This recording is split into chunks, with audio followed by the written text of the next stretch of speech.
Does he have it? Medeiros is going to get it. They're going to toss it. They haven't got it. He's on the outside line, though, going into the fastest corner on the circuit. Surely this can't work. Dominic Ligner has got a sensational run outside line now, though, for the heavy braking zone. Around the outside goes the Audi R8. Look how much Miller's caught back into play. Exactly. Miller's still such up. He's not on second and change. All of a sudden, Miller's back in play. Can Barry do it? Big Barry's going to do it. Big Barry!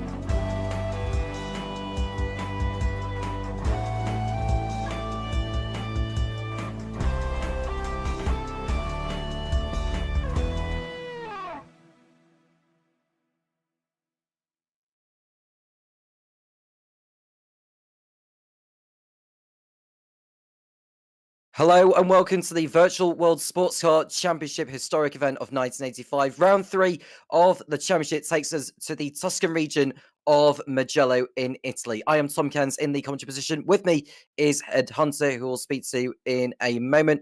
But a quick rundown on the calendar for this season. We've done 2 rounds already in Daytona and Sebring. It is Mugello today, 250 kilometers it will be for today's event. Then it's off to Le Mans on the 3rd of May, 2.4 hours that will be for the event. Monza in Italy, we go back to Italy for then on the 5th of July.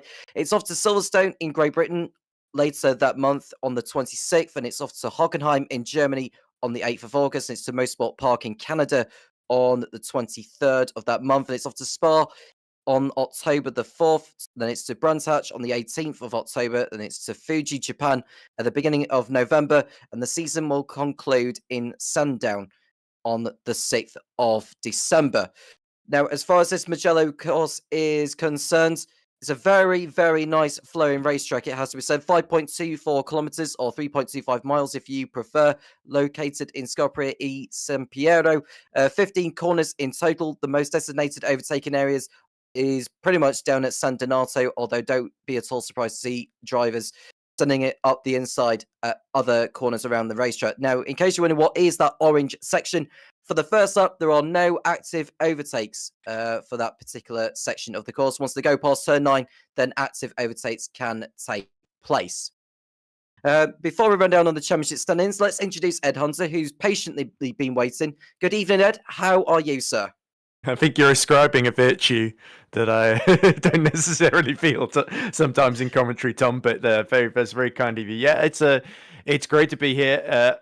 Lovely circuit, Mugello, in the sort of Tuscany hills. Always looks fantastic in the background with all that elevation changes. I think I agree. San Donato is probably the long run into it is probably the most obvious overtaking opportunity, but I've seen a few cheeky little moves maybe into the 4-5 chicane or sort of out of the Arabiatas downhill towards 10, 11, 12 sometimes, or maybe even the final corner if you've been really desperate. But yeah, I think having the sort of orange first sector as well, or sector and a half, I guess I should say, is a sensible call because I've seen it so many championships, especially endurance racing. You've got everyone bunched up together at the start. It can just lead to, if you just let them race into turn 1, it can just lead to instant red flag and neutralizing the race anyway. So yeah, it's a really, really fun championship, especially if you like those Group C monsters that sound magnificent, by the way.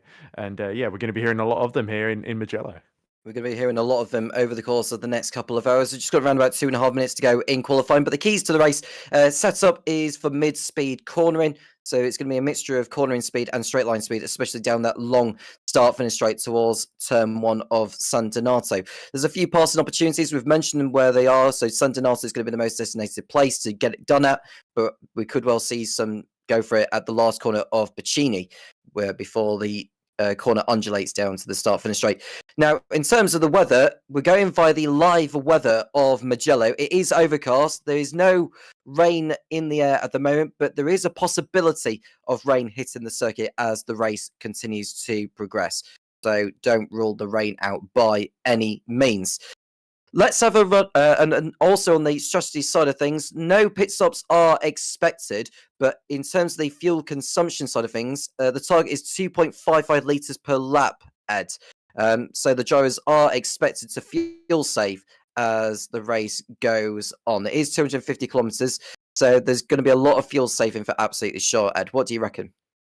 Yeah, we're not expecting any pit stops, but just because there might not be any pit stop doesn't necessarily mean there's no strategy in this. There could be a lot of drivers, especially further down the field, that decide to lift and coast a bit more into these corners, save a bit more fuel in their pocket for later on, and others they're going to use it at the start and then have to do all their saving in the latter stages that could find themselves a little bit exposed then. So the BOP has done a very, very good job from the sounds of things, that everybody looks fairly closely matched, but not necessarily in terms of pace, because the good drivers always find a way to get those extra temps out of these cars, but in terms of fuel management, that's certainly the case. So yeah, it's going to be fascinating to see how it plays out. Who is really, really fast in qualifying, but not the best at fuel saving, and who on the contrast is maybe keeping a bit of pace in hand for later on, and is like maybe going to be able to use that fuel saving to maximum effect, and not just that, but also find a way past these cars, because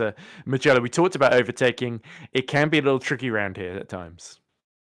It can be a little bit tricky. As they all say, it's not how you start, it's how you finish.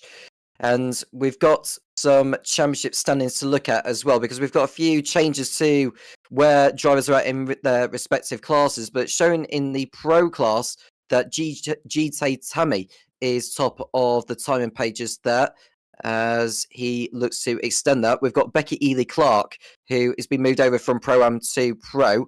So the standings will update, but JT Tammy's leading the way by a point over Dan Herlock, with Elko Basink is in third place, with Tom Lane in fourth position on 15. That's Scarpo, Timon Suvic, Oliver Day, Magnus Dahlgren, Eduardo Beninka, and Mike Bell rounding out the top 10. So the teams, as far as they're concerned, we've got Drongo Thrashers at the top of the timing page, at the top of the standings with 39 points. That's Smile Power Racing Jaguar on 32, followed by Retro Monsters Porsche on 21. There's Emmy Racing Jaguar on 19, followed by 747 Wiggy Designs Lancet with 18, and then we've got Rookie Lobsters, 747 Jaguar Swinland Jaguar, and it's Go Fast Racing Jaguar running out the team standings there. In the Pro-Ams, if we can have a look at that one.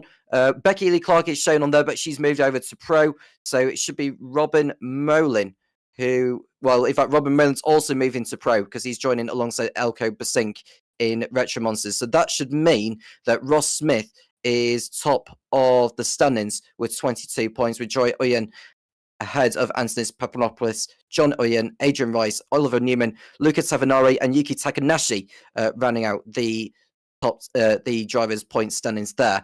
Cookie Mobsters, CMS Pro, Porsche, and Mike Bell Motorsports Jaguars are the three teams in there, with Cookie Mobsters running away with it so far ahead of the rest. And finally, in the AM class, we've got Peter Meyer. AM class, we've got Peter Meyer at the top with 35 points. It's Jerry Chen in second place, 5 points behind, and it's a big gap actually to finishes Goncalves in third place, and it's George Angelides, Gilles Lalonde, Carl Struhal, Wayne Hutchison, Stephen Miller, Adam Gray, and Stacey Scott's round out the drivers there. And looking at the teams standings, I don't think we've got any team standings for AM, so it's just the drivers standings for that particular one. Qualifying has concluded, and it is Becky Ely Clark on pole position, actually, Ed, which is phenomenal to see. We can see why she's been moved over from Pro-Am to Pro. How do you think she'll get on here? Because I think the race, from what we saw from her, I think at the opening round of the season, Daytona, she was phenomenally quick over the course of a single lap. But I think as far as the race is concerned, she did drop away a bit, didn't she? Yeah, and it's always a bit of a tricky skill to learn, isn't it, Tom? Because you can be really, really quick on a hot lap, but when you have to do an endurance race, it's a very, very different skill set that you need just to be consistent, to sort of stay out of trouble, deal with lap traffic, especially at Mugello, very, very tight circuit in places. You arrive through the Arabiatas at high speed. We saw Becky Ely-Clark was absolutely hanging out in that qualifying session and getting the time absolutely out of that March Porsche. But it'll be interesting to see if the likes of Tom Lane and Wouter de Bruyn, the Dutchman, very, very experienced in third on the grid, those two could be real big threats to her. So Becky Ely-Clark will be feeling confident at the start of this race, but I think she's a driver that might try and sprint off into the distance at the start and then might find herself with a fair bit of fuel saving to do later on. But lots of things to overcome before we can know how that's going to play out, though. And don't forget, our class is a bit low down as well, Tom, because some interesting developments there, not least, of course, JT Tammy, our Pro Championship leader, down in 19th on the grid in that Aston Martin. He didn't have a good qualifying session at all. No, he didn't. And he's got some work to do. Of course, it's a long race, so a lot can change over the course. Now, in case you're wondering what cars they're racing in, they are 1985 sports cars that they're racing in. So we've got the likes of Porsche, we've got the Lancia, we've got the Jaguar as well.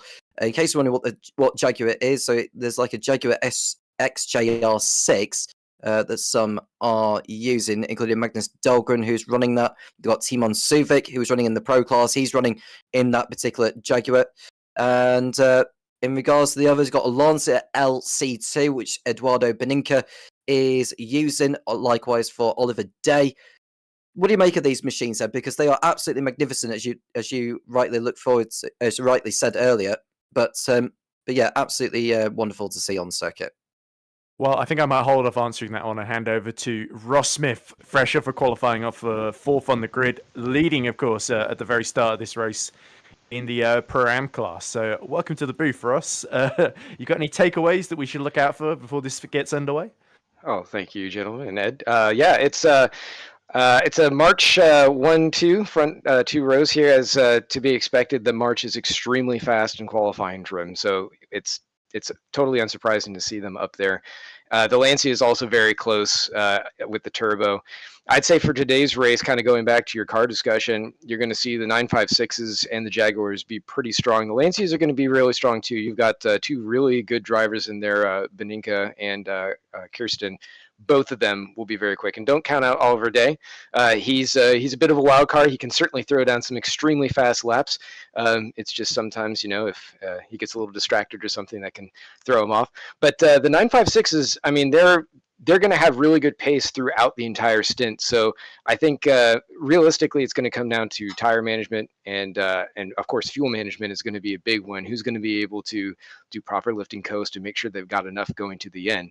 But everybody is going to be looking at the skies because there are clouds all around Mugello and nobody's quite sure exactly what's going to happen. So there are a lot of strategies ready to be played. What is the risk of rain then, Ross? What are we thinking? Well, right now, I think last time I looked at the weather report, it was around 20%. But, Mugello, where it is right now, it's kind of mountainous region, and that can really throw the weather around. It might look like it's going to be a total downpour and the sun comes out, or it can go the total opposite direction. So as far as what we're looking at on our own team, we're kind of playing to the weather possibly coming in. So we're going to try and burn our tires off, go for a mid-race stop, and flip them over and try and get some really good pace out the second stint. So if we have to, if the rains do come, we at least won't have to stop again. Hopefully, fingers crossed. But it's really hard to say. It might only rain for a little bit, and you can survive if you can hold out with just the slicks. But that's the fun of weather. I just had a look on the weather radar, by the way. It says rain starting in 19 minutes, about 60%, 56% chance of rain over the next hour or so. So it's balanced. It's like a coin flip. It could go either way at this point. Yeah, and it's something that every one of us is kind of fearing. These cars, especially on this track, they demand so much downforce, so much of that ground effect coming in and giving you that grip through the corners, just because Mugello is very, very long, sweeping corners. But if you start having that taken away from the wet, it really makes things dicey. A lot of these cars are set up to be able to take advantage of those long corner grip zones. So if you suddenly introduce slower track times and everything, it's really going to throw things off, because then you have to derive all that grip from mechanical grip, and I don't know if the cars really have it. Yeah, they are pretty old cars, aren't they? And that's quite accurately represented with how twitchy they are at the rear, that they don't have the downforce that your modern day hypercars do, nor do they have the hybrid batteries, of course, to worry about. So I guess in a way it makes them simpler to drive, but also there's a little less tricks to help you out through some of these corners. Oh, 100%. Yeah, they're absolute monsters, and they're ready to flip you around just like the coin for the weather, because you'll think that you have the grip, and all of a sudden your car goes up another millimeter, and suddenly it feels like it's cut in half, and then you're sliding off into the gravel. So it's a lot to think about. So instead of trying to maintain systems and whatnot, you're just mentally just checking everything, the human calculator, just going through, feeling out what everything is doing at every single point. It's very